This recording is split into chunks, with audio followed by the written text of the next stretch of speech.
الله أكبر الله أكبر.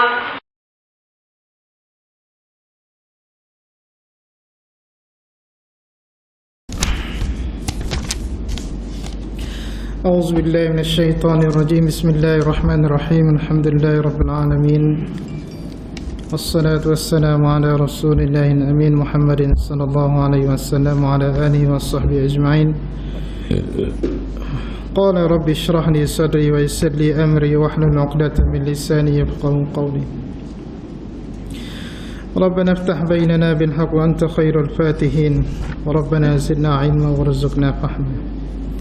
Yang saya kasihi sidang muslimin muslimat rahimakumullah, Assalamualaikum warahmatullahi ta'ala wabarakatuh. Alhamdulillah, segala puji bagi Allah Subhanahu wa ta'ala kerana memberi peluang kita untuk bertemu pada malam ini dalam pelajaran kita untuk daurah kitab Asy-Syama'ilul Muhammadiyah. Kitab ni sudah diminta oleh pihak masjid, dan sebagaimana yang saya dapat maklum bahawasanya pihak masjid telah membekalkan sebanyak 5 buah. Saya pun tak tahu dah pergi ambil ke belum ke. Kalau nak beli, boleh beli di mana-mana kedai buku agama pun ada, ataupun dalam online.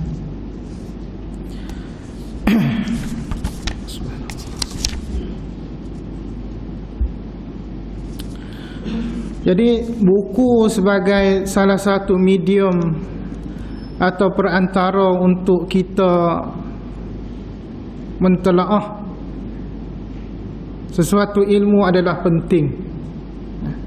Jadi yang saya bagi tahu tadi tu, kata boleh beli di kedai dan sebagainya, tu bukan kata nak ngeping, nak suruh laku mana-mana kedai.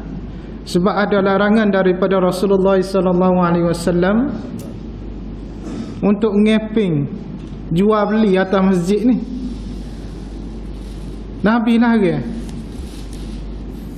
siapa Nabi kata, la abrahullahu tijaratak. Ada setengah-setengah orang ni dia pergi ngeping atas masjid. Nabi berkata, kalau siapa yang ngeping nego atas masjid ni, la abrahu, semoga dia tu tidak mendapat untung, semoga Allah tidak memberi dia keuntungan hasil daripada perniagaan dia. Nabi lagi tu. Tapi lah ni tengok masjid sudah jadi medan untuk urus niaga. Setengah tuak mari go ni depan mata kita pada kita tengok ahli jemaah dia. Wak mari bawel lah, gapo madu lah. Itu larangan kerah daripada Nabi tu. Nabi takwi nak jual suku sakat tu baik luar. Nabi cerita, la abrahullahu tijaratak. Nabi kata, tak boleh hutang, semoga mu tak boleh hutang. Larangan tu kerah benar tu. Jadi setengah-setengah ustaz ni dia berasa lah, kita pun tak tahulah, mungkin pendapatan sampingnya dia ke apa. Dan muslimin muslimat sekalian, amal lebih syurga untuk yang hadir dan yang boleh hadir sepanjang malam di masjid ni. Kalau untuk kuliah malam ni, belilah kitab ni. Mungkin kita belajar tak habis, tapi dia jadi bekalan kepada anak-anak cucu kita. Kitab ni dia habis-habis kena makan ke anak ya, anak-anak dia. Tapi sebenarnya ilmu dalam tu kalau orang boleh manfaat banyak. Sebab Syama'ilul Muhammadiyah ataupun Syama'ilun Nabawiyah dalam kitab Arab, dia merupakan satu kitab yang membahaskan tentang sifat Nabi, karakter tubuh badan fizikal Nabi, perangai Nabi, bentuk tubuh badan dia. Hak ni penting ni. Kalau nak kait dengan hak minggu lepas kita duk cerita kata hodok dakwa jumpa Nabi lah gapo semua tu, kalulah dia tu ngaji kitab kau ni, dia boleh kata ya itu Nabi. Dan kita pun kalau dengar dia kata ya itu Nabi, kerana dalam ni riwayat belaka karakter, sifat fizikal Nabi, tinggi, rendah, ubah ke apa semua. Tiba-tiba satu masa kita dengar orang kata Semalam apa mimpi jumpa Nabi. Nabi pakai baju warna putih. Pas Nabi ni putih suih nah. Bokok-bokok jalan, janggut panjang, rambut kodok ubah gitu. Kalau orang tak ngaji, oh ya selalu dia kata betul Nabi. Tapi kalau kita ngaji dalam ni ada di sekitar ubah Nabi tu banyak mana ya. Nabi tu bokok kau jalan, ada sekitar dia. Bermakna hak dia mimpi tu bukan Nabi. Hak tu setan. Jadi ahli jemaah kalau boleh, lah, berhabislah, belilah. Hamba pun tak tahu berapa ya dah ni. Siapa? Berapa tu Haji? 43 ya. Tak saya FB duit 43 ya. Sekali turun ya. Lepas tu dia buat dalam bahasa Melayu. Sidai jemaah dia. Dia buat dalam bahasa Melayu tulisan alfabet ABC tu. Hak bahasa Arab tu hadis Nabi tu bahasa Arab lah, tapi dia terjemah dalam ABC belakang. Kalau tak boleh baca ABC lagi tahulah hak Jawi tu tenak dah lah ni nak boleh baca dia. Ni hak ABC. Subhanallah. Percayalah hutang beli kitab ni. Dan kalau orang hak boleh beli dengan kitab agama ni sekali dia beli mula. Jumpa orang ngajar sana dia beli sana pula kitab tu kitab ni. Jadi atas kereta tu banyak kitab. Situlah ilmu kita.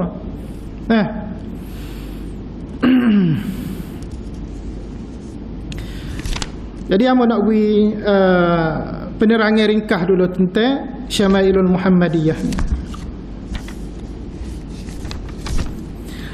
Dalam kitab Syama'ilul Muhammadiyah yang dicetak oleh PTS ni, amo detailkan ada PTS, pustaka apa nama tu ni? PTS Publication House. Ada PTS tu wallahu a'lam lah, stand for what saya pun tak pasti. Jadi dia ada sebanyak 50 bab. Tentang kita nak tahu sifat, kriteria, fizikal semua Nabi 50 bab. Dan dia punya ending matlamat akhir dia kalau ngaji habis kitab ni balik tadi lah, iaitu pada bab 50 dia kata melihat Rasulullah sallallahu alaihi wasallam di dalam tidur.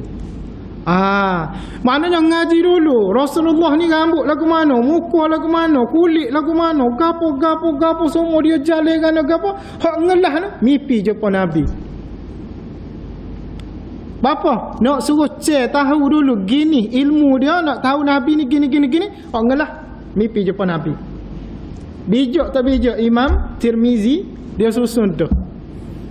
Dia tak ajar mimpi Nabi lah. Kalau ajar mimpi Nabi kan mahak dakwah ni mimpi jumpa Nabi. Dan kebiasaannya yang kita dengar daripada alim ulama mana jumpa Nabi dalam mimpi, mereka tidak mudah nak kecek royak korang. Gatal iti gini tak mudah. Dia berasa nikmat mimpi tu sekadar dia ya. Habis-habis mungkinlah dia cerita korang rapat sekali dengan dia, bini dia ke, tok guru dia ke, saya hak rapat hak soleh sama dengan dia ke, tu ya. Habis situ ya. Tapi kalau mimpi kata jumpa Nabi siapa masuk surat khabar nah, saya mimpi jumpa tu, kita tak kata betul, salah lah tu, kita berasa kurang sikit lah. Sebab benda ni dia boleh mari satu sifat riak. Riak takabur, berasa hebat ke kita mimpi jumpa Nabi demo. Dan karakter orang yang nak jumpa Nabi dalam mimpi ni pula zahir mata logik akal kita boleh terima. Maknanya kalau dia tu ini tak semaya tak berapa logik. Tapi kalau takdir Allah nak beri jadi. Kesal dia kalau dia jadi tak semaya jenis karuk maru kalau mimpi jumpa Nabi, lepas dia dakwa mimpi jumpa Nabi dia jadi molek. Kemungkinan besar benar, betul, sahih. Tapi kalau jumpa Nabi dalam mimpi dengan dia tak pernah semaya, lepas cerita pun semaya betul lah mana maknanya. Apa-apa dah lah.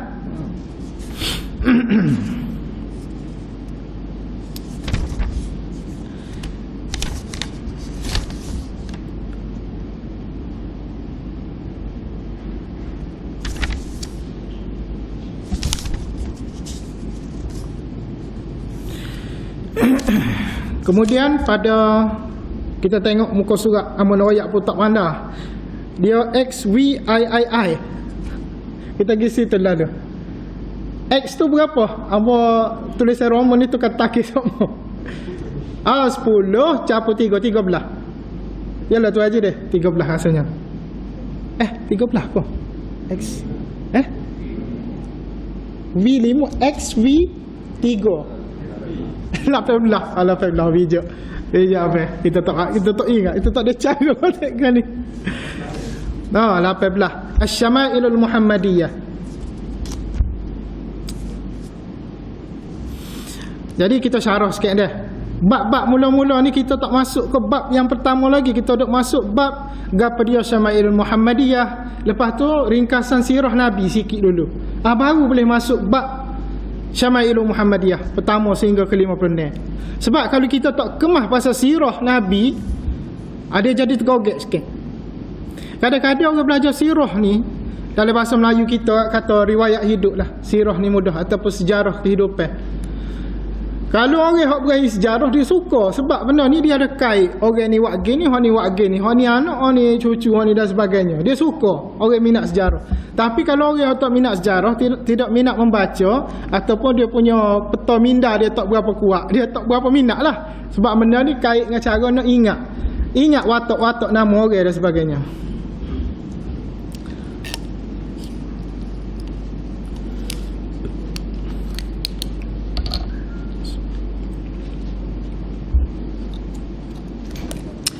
Kata syama'il adalah dalam bentuk jamak daripada syimal, atau lafaz jamak daripada syamilah. Lafaz syimal atau syamilah memiliki banyak makna. Di sini makna yang dimaksudkan adalah tabiat, bentuk, akhlak dan sifat. Jadi oleh kata syama'il tu apa? Syama'il tu adalah perkataan jamak, atau dalam bahasa Inggeris kita kata plural, atau dalam bahasa Melayu kata majmuk, kata banyaklah, banyak, 3 atau lebih. Jadi syama'il ni adalah kata jamak, kata banyak yang merujuk kepada maksud, tabiat, bentuk, akhlak dan sifat. Dah. Asy-Syama'il membawa maksud berkaitan gambaran berbentuk zahir seperti putih, panjang ataupun rendah dan lain-lain, dan batin seperti sifat lemah lembut, tawadhu' dan lain-lain. Sifat batin, sifat dalam akhlak dalam dia. Lemah lembut ni bagi tak boleh nak buat mudah-mudah. Nabi dia asal lemah lembut dah. Jadi kalau kita orang tak lemah lembut nak jadi lemah lembut, boleh dengan cara kena paksa diri kita, kena tarbiyah, kena didik diri kita untuk jadi lemah lembut.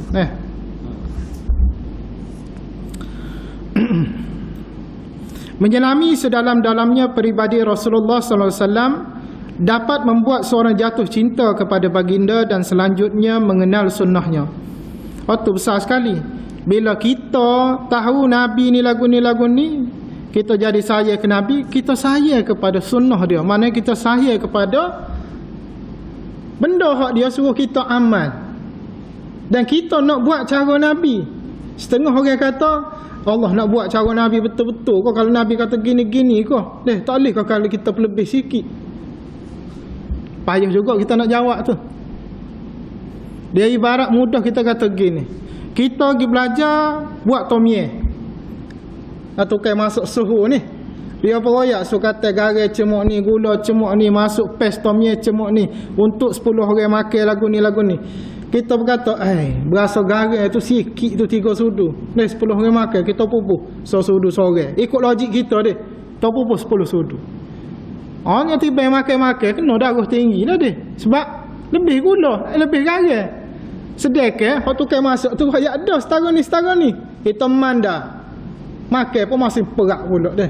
Jadi kalau kita ikut cara Nabi, mudah kata dijamin 100% selamat.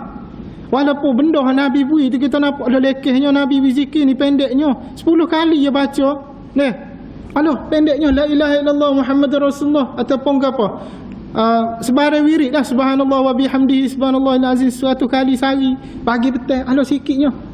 Berasa nak buat 1000. Boleh buat 1000, tapi tak boleh nak yakin.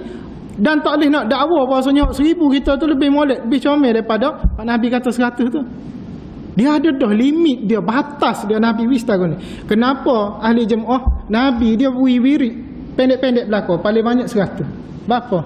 Sebab Nabi nak royak takut mung ni hamba ni, manusia ni takut mempuas dengan wirid ni, boleh wirid ni pula. Boleh pilih macam-macam wirid ada. Dan kita tak boleh nak perhabis atas masuk dengan wirid tu ya. Setengah orang dia kata nak wirid astaghfirullahalazim sehari 1000 kali. Boleh, tak ada masalah.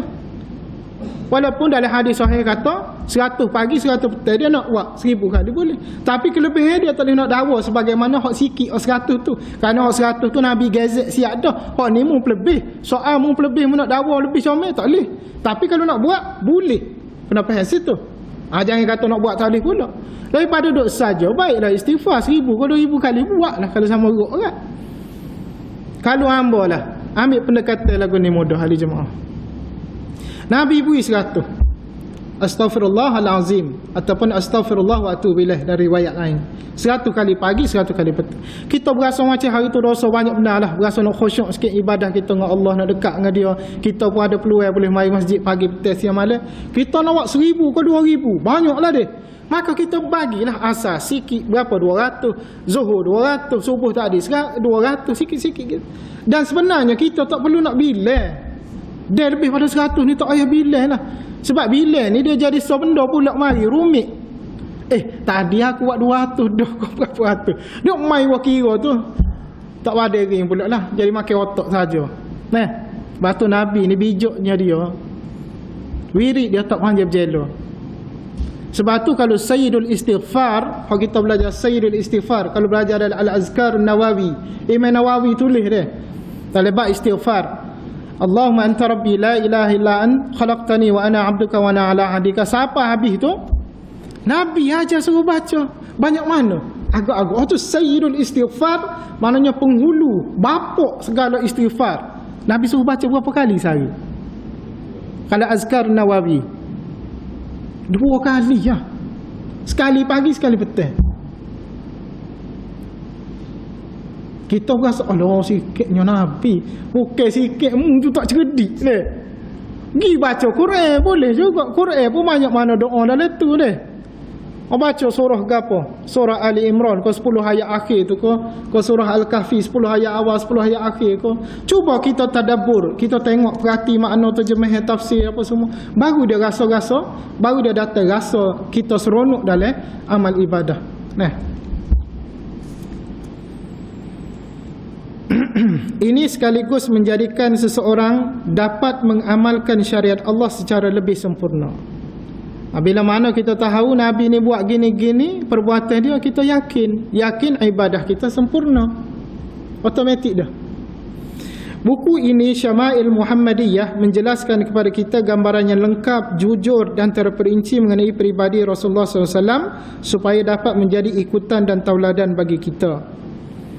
Dalam kitab Jam'ul Wasail fi Syarh Syama'il Al-Mulla Ali bin Sultan Muhammad Al-Qari wafat 1014 Hijrah berkata, orang yang menelaah kitab Syama'il karangan Imam Tirmizi seolah-olah dia sedang mengamati dengan teliti selok-belok peribadi dan kehidupan Rasulullah sallallahu alaihi wasallam dan sedang menyaksikan keindahan yang sangat mulia pada peribadi baginda.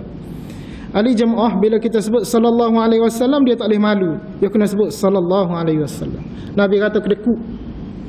Bagi kedekut tu saya sebut selawat ke aku ni. Selawat ni maksudnya mendoakan Nabi selamat. Selawat tu maksud. Nah. Jadi kitab ni Imam Tirmizi tulis. Orang Arab dia baca Tirmizi ataupun Turmuzi. 2 kaedah baca. Adapun setengah orang dia dakwa boleh baca Tarmizi, amat tak pasti. Arab mana? Wallahu a'lam. Aku ada Arab betul baca Tarmizi tak tahu. Tapi orang Melayu kita dia jadi Tarmizi. Sebab Turmuzi atau Tirmizi dinisbahkan pada tempat Turmuz, tempat kelahiran Imam Tirmizi ni di kawasan Rusia. Uzbek ke apa kawasan itulah, Uzbekistan. Turmuz ataupun Tirmizi.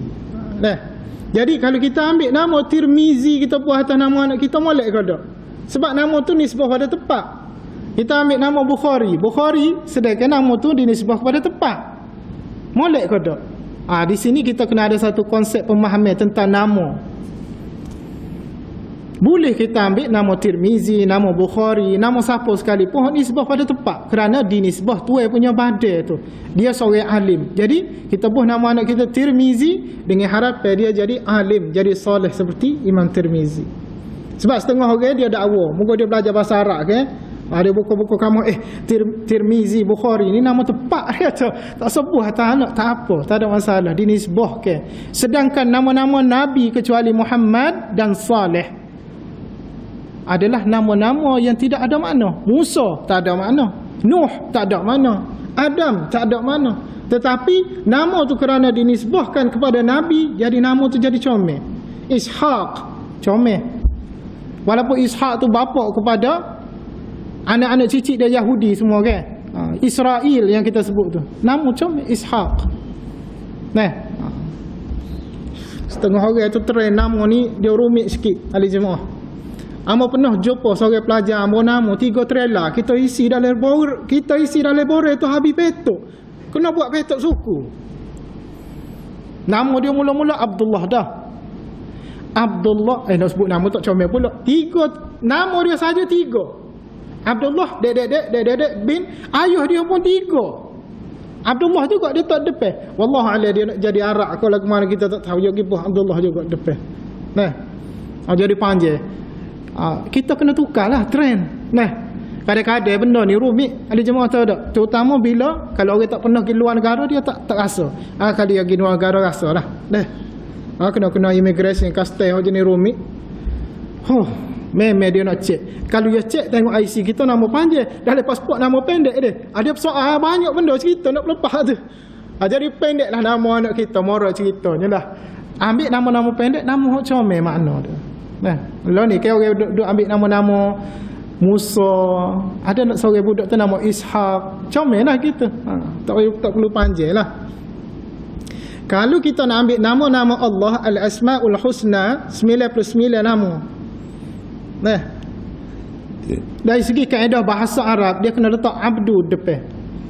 Contoh kita ambil apa? Muhaimin. Kan nama Allah Al-Muhaimin, Ar-Razzaq, Al-Hayyul Qayyum. Kenapa? Abdul Hayyu, Abdul Qayyum, Abdul Muhaimin. 99 nama.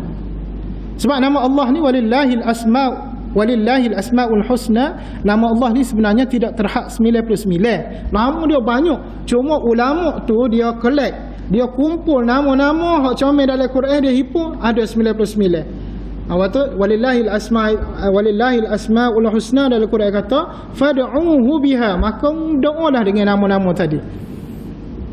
Bermaksud nama-nama Allah 99 adalah disyorkan, dianjurkan kita untuk menyertakan nama tersebut di dalam doa, bukan dijadikan wirid ataupun bacaan zikir secara sembarangan.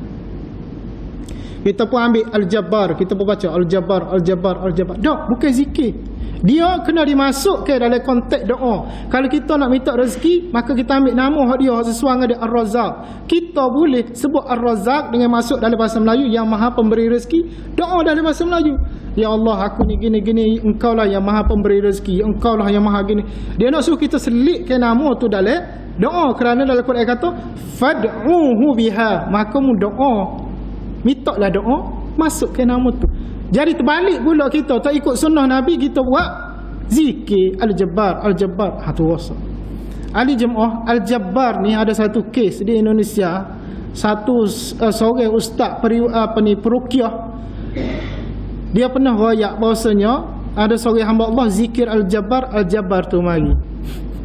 Al-Jabbar tu rupanya nama bagi salah satu nama bagi syaitan, bapa jin lah masa tu. Jadi syaitan tu mari kacau dia.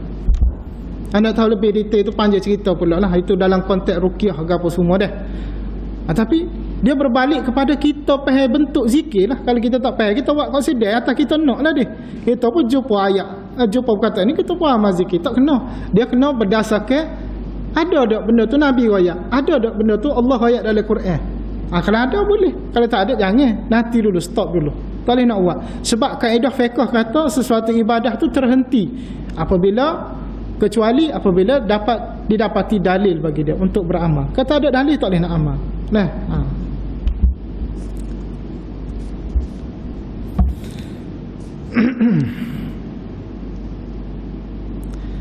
kemudian kita ke muka surat seterusnya lah dah. Itu tak perlu dah. Biografi ringkas Imam At-Tirmizi, muka surat 2, muka surat selepas dia tu. Kalau boleh minggu depan kan, belilah dah. Kalau nak kiring boleh kiring pihak masjid. Tu yang kedai tu insya-Allah dia boleh beri murah. Harga pasaran hang tak pasti berapa puluh. Belilah ahli jemaah insya-Allah. Percaya hambalah. Sebab tu Nabi ada wayak dalam satu hadis, jangan jadi orang kepak. Orang maaflah dia, seruah belakang dah kalau wayak gini. Jadi tak sedap lah. Jangan jadi orang kepak. Orang hak mari taping telinga saja. Mudah kata gitulah. Jadilah orang alim atau muta'allim. Nabi kata orang yang berilmu boleh mengajar ataupun orang yang belajar. Amo punya saing-saing ramah, kelas-kelas pandang. Kalau kita tengok dia cerdik, buku nota ada semua dalam poket. Kadang-kadang profesor media, doktor, PhD dia, pergi kursus sana, kursus sini, hebat-hebat. Kadang amo pelik. Buku nota celih ada. Kadang-kadang orang wisramuh dia tulis. Padahal maklumat dia tulis tu dia tahu dah. Amo pernah tanya. Seorang profesor tu kata, "Bapa prof?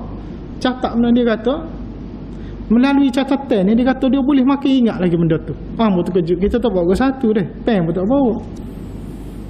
Kita mari taping telinga saja. Nabi kata tu, jangan taping telinga bab ilmu ni dia tak ingat.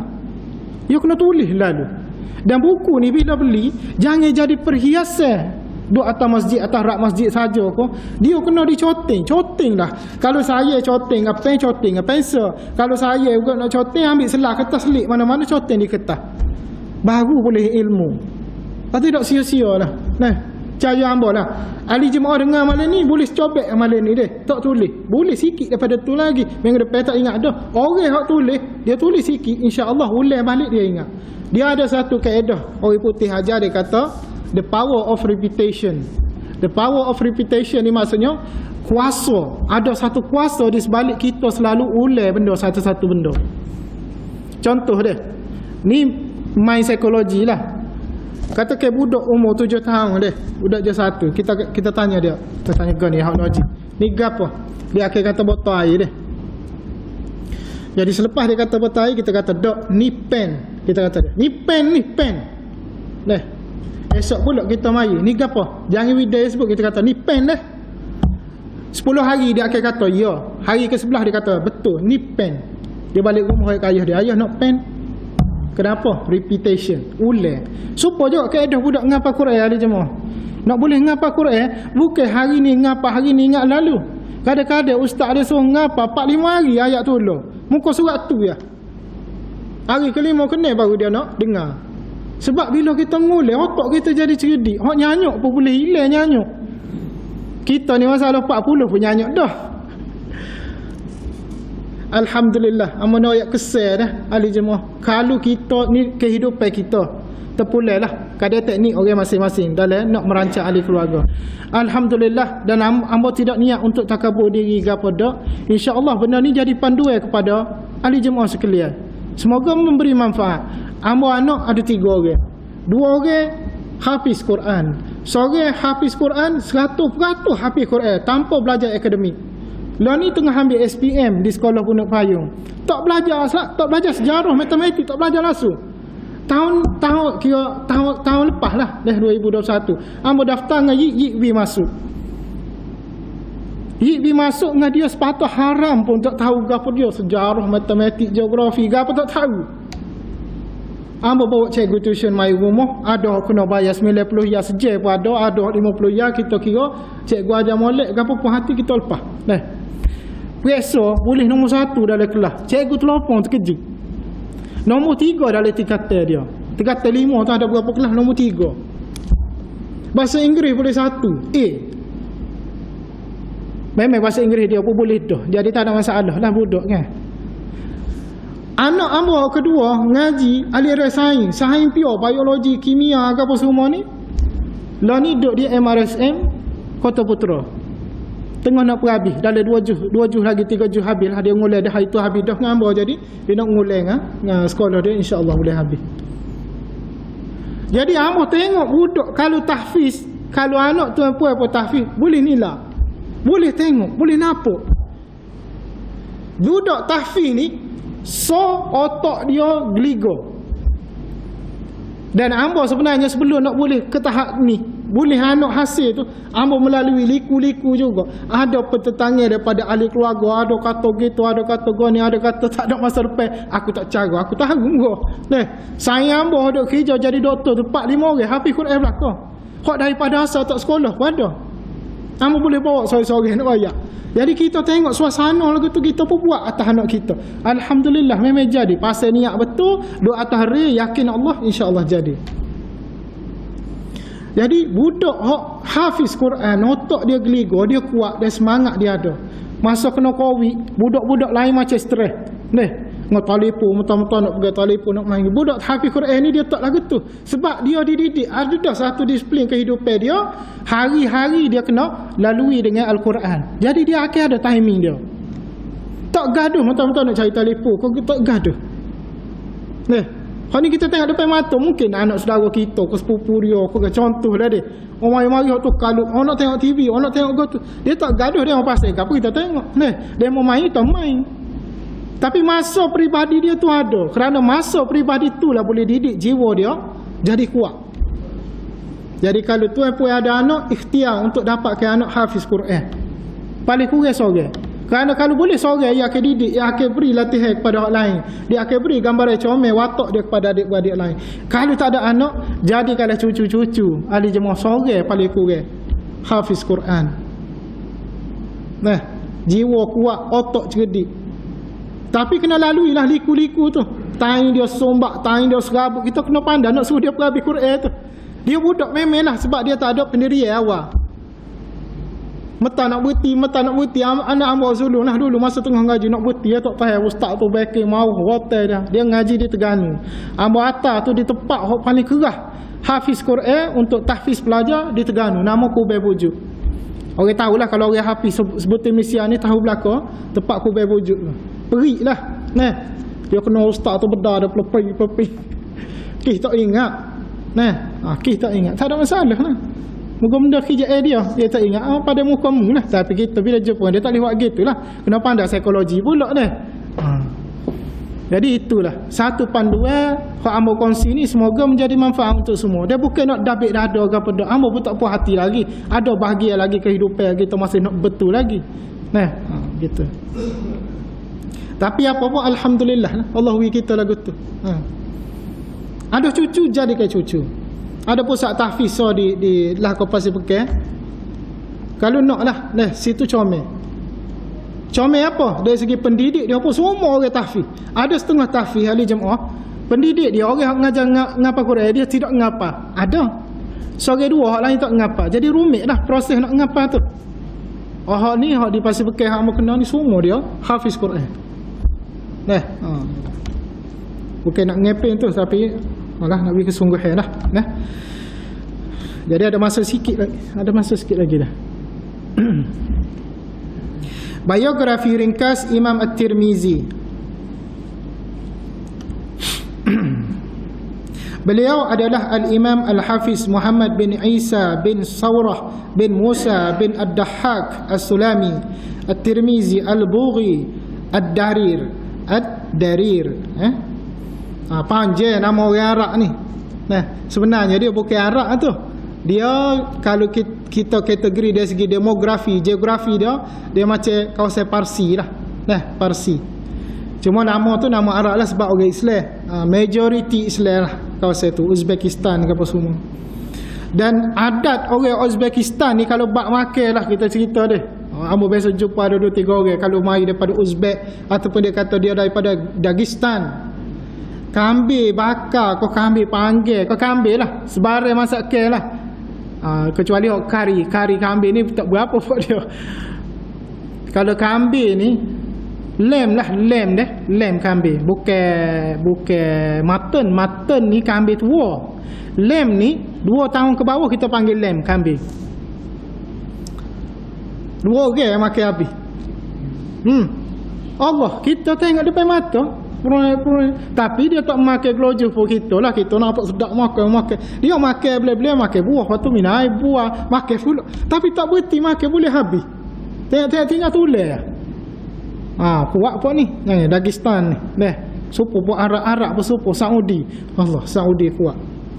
Ama ada seorang saya itu dia buat makan gaya 2017. Dah masuk sepuyuk besar. Cuma adab orang Arab ni bagus. Dari segi adab dia meraih tetamu, lepas tu adat dia nak urus makanan lebih tu. Ini boleh jadi panduan kita juga. Dia masuk banyak, dia raih, saya mari deh. Dia kita tu cebok. Dengan nak tanya nak kambing kau nak ayam dia banyak. Kita kata lebih ni Syekh, buat dulu. Dia kata tak apa, makan. Deh. Memang adab dia comel. Tata susila dia tu dia raih kita. Dia kita pun muka lapar makan boleh habis ni. Dan kelebihan dari segi adab dia pula orang Arab ni, bila mana makan ni ada lebih walaupun dalam pinggir tetamu dah. Dia akan ada so bekas kosong. Kamu tengok depan mata kamu so bekas kosong, dia ambil lebih tu dia buh nasi. Walaupun bekas kita pegang dengan tangan, dia buh lauk dia buh suku. Kamu tanya dia, hak tu hantar nak hidayah korang pula ke? Tak. Dia kata hak tu hak makan ahli keluarga dia. Kerana apa? Dia yakin bahasanya tetamu ni mari, dia mari bawa satu rahmat. Jadi kesan daripada makan tu boleh guna untuk ahli keluarga dia. Dan benda bila pun dia peti tak ada masalah. Dia masalahnya bila kita setuh bakteria tangan kita ni boleh menyebabkan basi. Kalau dia duduk luar dengan suhu bilik ni 36, 37 darjah, dia boleh basi. Tapi kalau kita pegang pun masuk dia peti, dia tak basi. Jadi dia sipet. Dan dia akan makan tu berhari-hari sampai habis. Itu adab dia. Jadi kalau nak buat makan apa, buat banyak dah. Begitu juga kalau kita tengok cerita bab makan ni Imam Syafi'i ni dia pergi jumpa dengan tok guru dia Imam Malik ni tok guru dia. Walaupun dia sempat hidup sezaman, tapi Imam Malik tu tok guru dia. Jadi dia tak ada nak lawan lah, walaupun dia ada pengikut-pengikut dia, tapi dia tak rekrut lagi masa tu. Selepas kematian tok guru dia baru dia rekrut sepenuhnya lah. Tapi ada pengikut. Jadi dia pergi jalan dengan tok guru dia Imam Maliki lah, mazhab Maliki. Jadi Imam Malik pun hidayah makan dia makan, dia lepas makan tu buah-buah hidayah pula minum mega pun. Anak kepada Imam Malik ni tengok kepada Imam Syafi'i, dia kata Allah, nama Imam Syafi'i ni imam hak besar, dia kata imam masyhur, tapi makan macam mentah mencekik ke darah, muntah ke darah, mencekik ke nanah. Makan tak butuh pas makan orang pergi makan dia. Anak Imam Malik ni jadi pelik.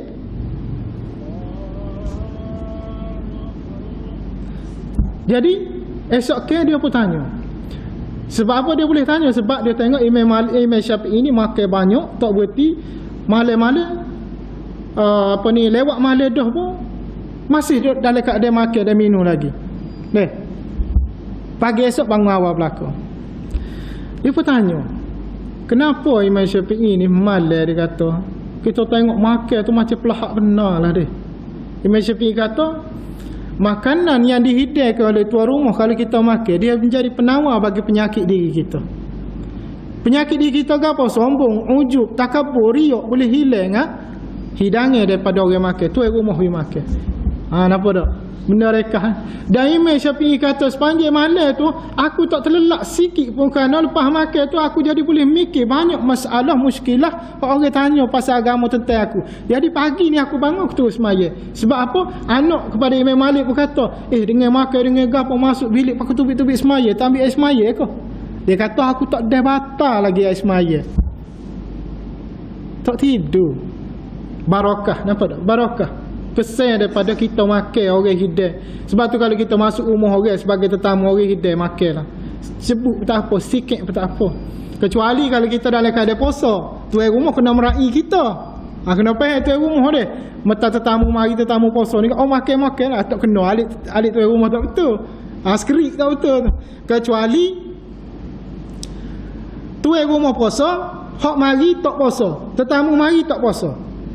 Tetamu ni tak puasa. Tuan rumah puasa. Tuan rumah hidayah air sunnah. Tuan rumah minum air batal puasa, makan sekali. Pahala boleh juga. Besarnya fadilat akramud daif, meraihkan, memuliakan tetamu. Nampak tak? Kaedah dia Nabi buat ada. Kita yang berasa nak complicated, nak merumitkan ibadah ni dengan wirid. Macam-macam hok kita buat dengan selawat hok kita reka pula. Lepas tu doa berasa tak sedap hok Nabi nak buat sendiri. Boleh. Tak ada masalah kita nak buat apa boleh.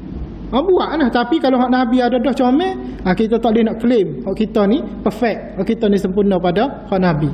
Maka kalau kita claim masa tu salah benar. Kalau ikut undang-undang jenayah dari segi ilmiah lah. Nah.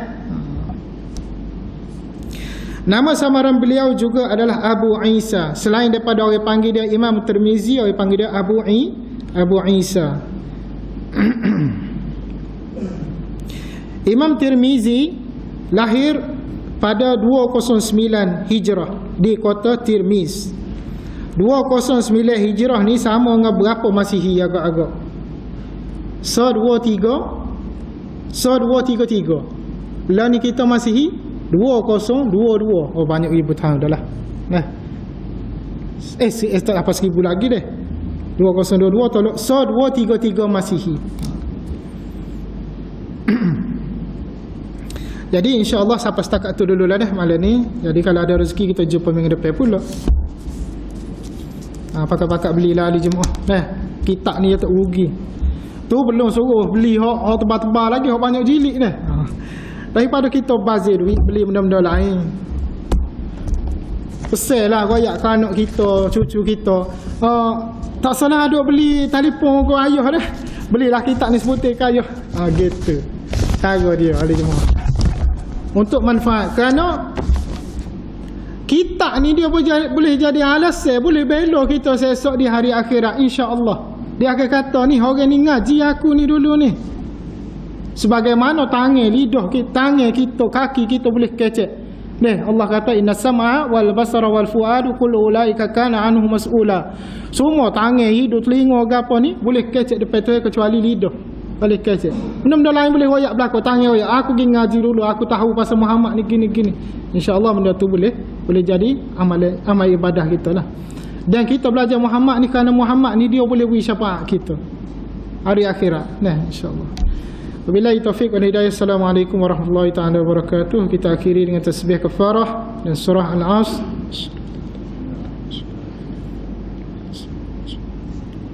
Wal 'asri innal insana lafi khusr A'udzu billahi minasyaitonir rajim. Bismillahirrahmanirrahim. Alhamdulillahi rabbil alamin. Wassalatu wassalamu ala rasulillah wa ala alihi wasallam. اللهم اجعل جمعنا هذا جمعا مرحوما وتفرقنا من بعده تفرقا معصوما ربنا اتنا في الدنيا حسنه وفي الاخره حسنه وقنا عذاب النار صلى الله عليه وسلم والحمد لله رب العالمين.